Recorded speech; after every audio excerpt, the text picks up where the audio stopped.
যুদ্ধ মানে শত্রু শত্রু খেলা, যুদ্ধ মানে আমার প্রতি তোমার অবহেলা। চুয়াডাঙ্গা সাহিত্য পরিষদের উদ্যোগে দিনব্যাপী বাংলা বর্ষবরণ উৎসব 1433 অনুষ্ঠিত হয়েছে। এছাড়াও স্থানীয় 5 জন লেখকের 5টি বইয়ের মোড়ক উন্মোচন করেন মান্যবর অতিথি জনাব শরীফুজ্জামান শরীফ, সাধারণ সম্পাদক, চুয়াডাঙ্গা জেলা বিএনপি। উপদেষ্টা মণ্ডলী অধ্যাপক সিদ্দিকুর রহমান, অধ্যাপক এস.এম. ইসরাফিল, অধ্যাপক এম.এ. মুহিত, অধ্যাপক হামিদুল হক মুন্সি, অধ্যাপক ডক্টর মুন্সি আবু সাইফ।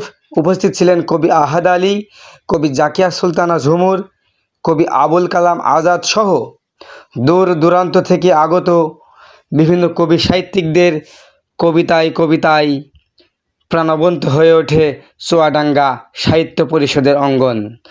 অনুষ্ঠানটিতে সভাপতিত্ব করেন জনাব ইকবাল আতাহার তাজ, সভাপতি, চুয়াডাঙ্গা সাহিত্য পরিষদ।